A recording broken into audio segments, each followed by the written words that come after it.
একটা শহরকে সভ্য রাখার জন্য প্রশাসন এবং নাগরিকদের যৌথ সহযোগিতা দরকার।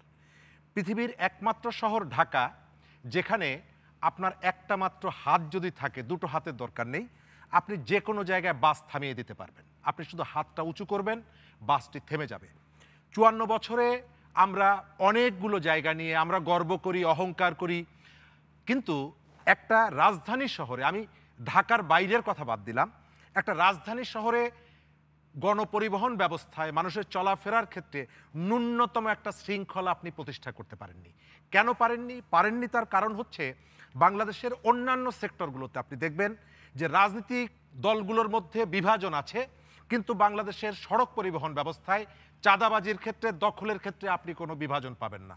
আমি কারোর নাম উল্লেখ করে বিব্রত করব না, তবে একটা মাত্র সেক্টর হচ্ছে, আপনি মহাখালী বলেন, আপনি সায়েদাবাদ বলেন, অন্যান্য জায়গায় বলেন, আপনি সব দলের নেতাদেরকে সেখানে পাবেন। তারা একসাথে বসেন, চাঁদা তোলেন, ভাগাভাগি করে নেন। যদি তার প্রতিবাদ করেন, ইলিয়াস কাঞ্চন সাহেব বসে আছেন, তার গাড়িতে আলকাতরা লাগানোর কথা আমরা ভুলে যাইনি। এবং এই শহরে তারা যখন আক্রমণ করে, তখন একসঙ্গে বসে আক্রমণ করে। এই শহরের যারা শাসক, তারা আইন মানতে চায় না। আপনার মনে আছে কয়েক বছর আগে বেইলি রোডে ডিএমপির পক্ষ থেকে উল্টা পথে গাড়ি থামানোর চলাচল বন্ধ করার জন্য তারা একটা মেশিন বসিয়েছিল, এবং মন্ত্রিসভায় সেটি নিয়ে উষ্মা প্রকাশ করা হয়েছিল, কেন তাদেরকে আটকানো হচ্ছে। আমি মনে করি যে এই জায়গাটায় সরকারের পক্ষ থেকে যে ধরনের পদক্ষেপ থাকা দরকার, সেই পদক্ষেপগুলো অতীতে নেওয়া হয়নি, এবং অতীতে নেওয়া হয়নি বলে আপনি এখন পদক্ষেপগুলো গ্রহণ করবেন না, সেটি হতে পারে না। আমরা যে পরিবর্তনটি এনেছি, এই পরিবর্তনটাকে যদি অর্থবহ করতে হয়, মানুষের জীবনের যদি পরিবর্তন আনতে হয়, তাহলে আপনাকে রিয়্যাক্ট করতে হবে।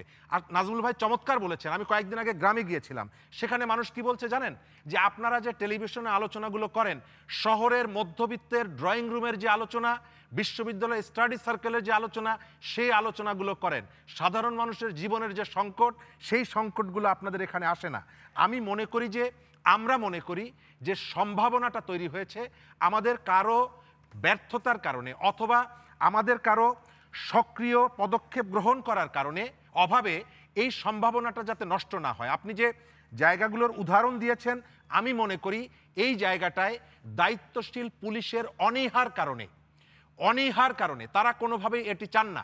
পাবলিক বাসে যারা চড়েন, অভিজ্ঞতা আছে, আমি অনেক সময় দেখি কন্ট্রাক্টর এসে ড্রাইভারকে বলছে, স্যার ভাই সামনে কিন্তু সার্জেন্ট আছে, অর্থাৎ রাস্তায় যদি সার্জেন্ট থাকে ড্রাইভার কিন্তু ভয় পায়। রাস্তায় যদি আইন শৃঙ্খলা বাহিনী অ্যাক্টিভলি দায়িত্ব পালন করে, তারা কিন্তু গাড়িটা চালানোর ক্ষেত্রে বা স্টপেজ দেওয়ার ক্ষেত্রে অনেকটা সংযত হয়ে চলে। অর্থাৎ আইন শৃঙ্খলা বাহিনীর ইনঅ্যাক্টিভনেসের উপরে নির্ভর করছে যে এই শহরটা মানবিকভাবে চলবে নাকি মানবিকভাবে চলবে না। অনেক ক্ষেত্রে তো আমরা দেখি ওরা এত অ্যারোগেন্ট যে আপনার সার্জেন্ট কিংবা পুলিশ থামালেও কিংবা কোনো কিছু বলতে গেলেও তারা কিন্তু মানছে না। এর একটা কারণ আছে, সে জানে যে কোন কোন জায়গায় ম্যানেজ করা যায়। আপনি এই শহরের জাহাঙ্গীর গেট পর্যন্ত দেখবেন, যে বাসের ড্রাইভার আপনার কাঁধের উপর থেকে বাস চালিয়ে যাচ্ছে, জাহাঙ্গীর গেট পার হয়ে ভেতরে ঢোকার সঙ্গে সঙ্গে লাল বাতি কি নীল বাতি সেটি কিন্তু খেয়াল রাখছে। অর্থাৎ আইনের যথাযথ প্রয়োগ হলে এই সংকটটা হবে না।